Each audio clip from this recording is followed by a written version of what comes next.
Greetings, I am Pillar Nexus, the Ancient Gladiator, today with Pillar Talk, fun with math, Pascal's triangle, and combinations of sets of things. Why am I talking about this? I'll explain later. Pascal's triangle, what is it? It's basically starting at 1 and then going down left and down right and adding all that stuff together from the previous row. So 1 splits off into 1 and 1. And then with 1 and 1, we've got 1, 2 in the middle, and then 1 on the side. And that becomes 1, 3, 3, 1, and all that. So on and so forth. Apparently, there may have been other people who've also discovered it and such, but I'm just going with Pascal's triangle because that's how I learned it.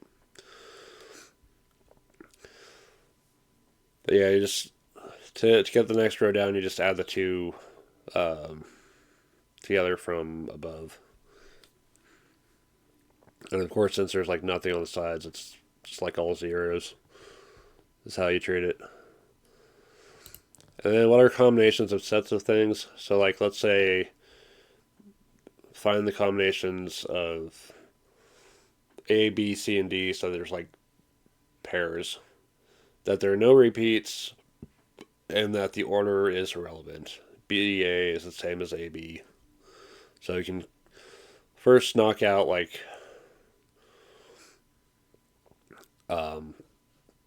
basically one diagonal of it.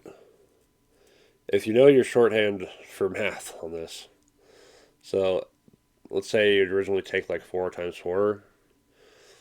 Well, if you're taking out 4 out of the result of that, you can basically shorten it to 4 times 3. And then if the order is irrelevant, then that's basically cutting out half for a pair. And then with more things getting added to the combination, there's a particular way of handling that for the math there. Here, like 4 things, there's 6 potential pairs to make out of them. Alright, so yeah, the example combinations of A, B, and C. Again, no repeats, order relevant. So, first is no combination whatsoever. There's one empty slot. There's 3 sets of 1 stat each, or 1 item each. A, B, and C. So there's 3 with 1. There's 3 pairs. A, B, A, C, B, C. Again, order irrelevant, no double A or double B or anything like that. So there's 3 of those. And then there's just one, all of them, A, B, C. Interesting what we're seeing here, right? 1, 3, 3, 1. Let's take another look at that.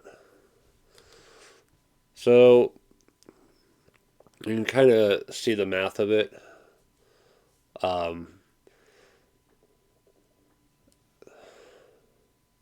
As your things in the combination increase, then your options available for what can be in that combination will decrease. But there's a kind of a compounding multiplier of sorts. So we go from 4 over 1 for the combinations of this single thing to 4 times 3 over 1 times 2. Just 6 pairs. And then for these sets of the 3, it's 4 times 3 times 2 divided by 1 times 2 times 3. Or, 4 combinations there. And then there's just the one that's just all of them. You can start seeing things provide kind of shortcuts. Like the 2 and 3 on both sides of the fraction will cancel out. It's kind of a shorthand. You're starting to see a similar thing here with 4, 6, 4, 1. So you're might be starting to see the whole math and triangle workout. I don't think zero divided by zero is good math on my part, but I need something to represent the one here.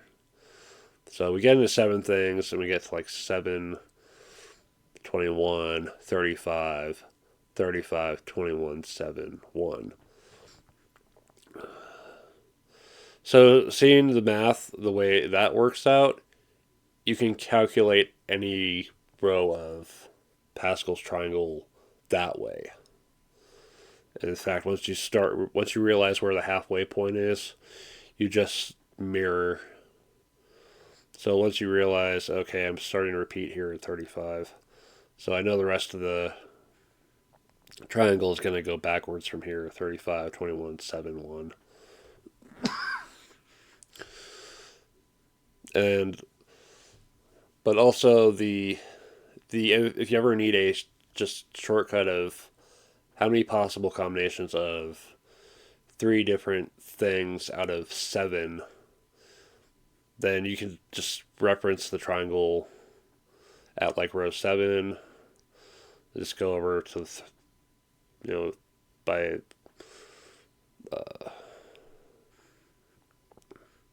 to the third number.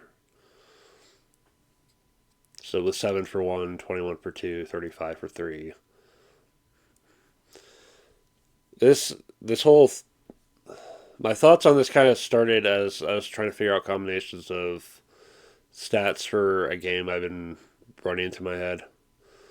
And I wouldn't be surprised if people already figured stuff like this out.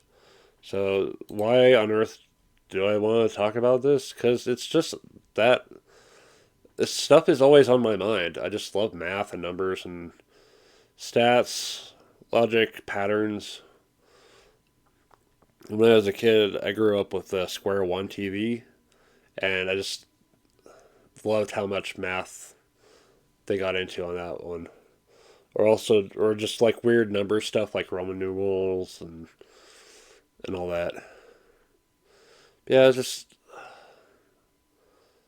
realizing I could use Pascal's triangle this whole time to solve my numbers idea of how many combinations are there for this. It's like that's why this has been on my mind the whole time. Sometimes it's like this shortcut has been in front of me, and I've just been mindlessly drawing it out at work when I get bored. Like, really, this is what I needed the whole time to understand. Applying the triangle to figure out the combinations that I would have to figure out without having to do too much in the way of math on my end. But yeah, it's just I just have fun figuring out like things that logically make sense in the numbers and patterns, and